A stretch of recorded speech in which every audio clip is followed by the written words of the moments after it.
This is Dominic Raphael. I'm up in Canada, and this is the 1894 Reno of the century. You see up above me? That was done to give it a more homey feeling and look. But what is more interesting is that our video that we released yesterday with the ceramic flooring or porcelain flooring in the bathroom is also going to be put in the kitchen. And we also are going to extend that same style and design into our foyer. So that will be here. As you can see, there are the tiles. We have a lot of renovations going on in the property currently, and it's exciting to see everything come together. Even though there's a lot of outside influences that are making this more difficult than normal or than it should be. But that's beside the point. We're still continuing on to bring you renovations of the century. So stand by.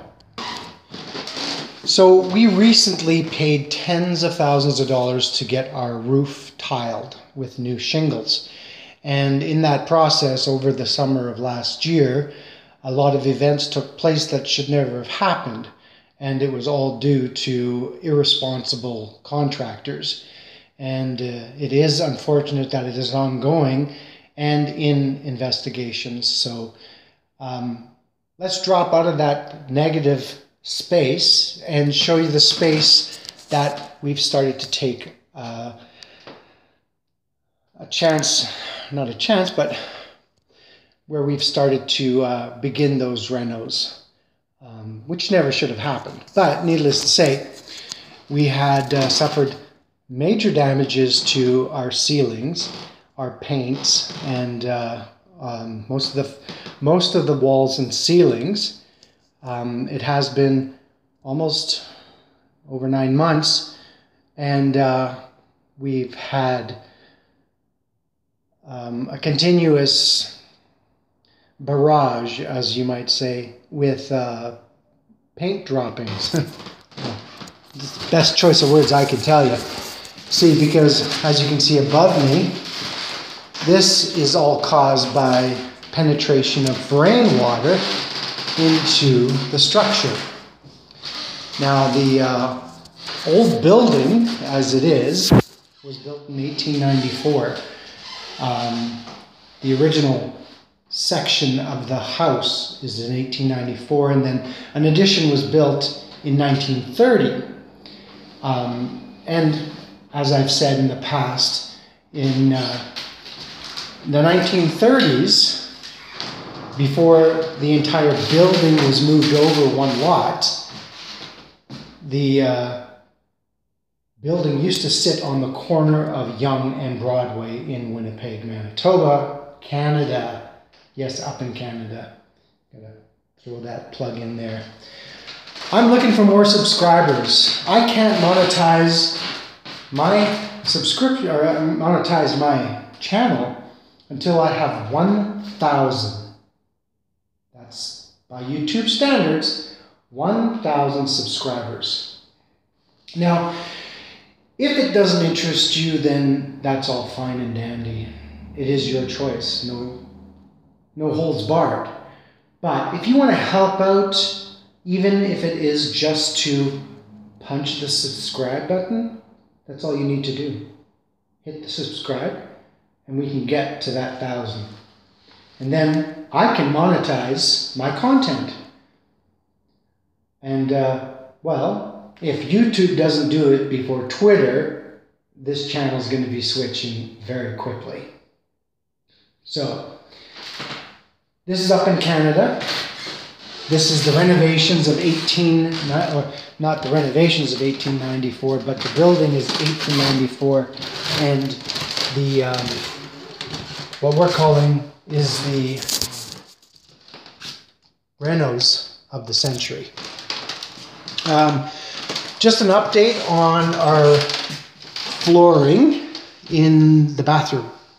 As I said in our last video, that was released this morning, there would be some degree of dust and some more dust particles and that brush look before, like, you really want to clean your tile before you seal it, because the sealant acts like a wax, and it solidifies whatever's remaining on the floor, which would include dust particles and other undesirables, before you put in the rest of your bathroom renovations. So here's just an update, and as I said, there is a bit of a smudge look on everything, but we'll do another clean today and see if we can't get it ready for its first coat of sealant. So here we are. That is the sealant. Not the sealant, that is the floor with the smudge marks on it, which still need to be cleaned. We're going to have a shower installed here. The toilet will be installed there. The cabinet, sink, mirror, and vanity will be installed there. We are going to replace the plug and fixtures to match the new design. Then we'll be replacing the door with a solid door and not a hollow door, which was there prior. This is a smaller door, so we may have to custom build the door. We have yet to find one with those same measurements. So, as you can see behind me, it's going to be a drop-down shower. And if you look at the, well, it's actually a waterproofing barrier that we are going to be putting, that we have put on the wall, in the drywall. And behind that drywall, or behind this barrier, is aquaboard, which is also the protects it from water, mold and mildew. And then over this red wall here behind us, we're going to have it all tiled. Once that's tiled and then sealed again, you're going to get basically 4 layers of protection to protect your walls from any water seepage. Now, even if you have a shift in your home, and let's say you crack a tile or two, or even the joint of a tile or two, what you're going to get is this barrier, this waterproof barrier. So not only was the walls done in a barrier, this barrier here, but the floors were as well.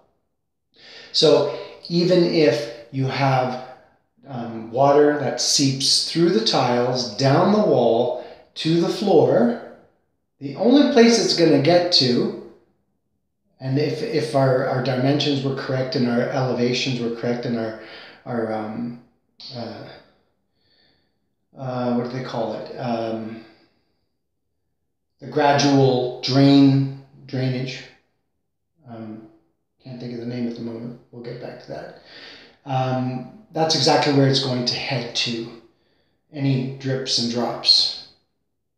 More than likely, it will never get to the point unless we literally have pipes that burst. Because in a daily, regular use of this bathroom, it pretty much is watertight. That's one thing we were determined to get right, is to have it watertight. So I'm going to get back to cleaning this floor, and then we're going to have to go on a shopping spree soon, hopefully, and pick up some more supplies so that we continue on our way into our renovations of the century in the 1894 Duplex up in Canada, up in Winnipeg, and up in Manitoba over Broadway. And until then, let's stay tuned. And don't forget to subscribe.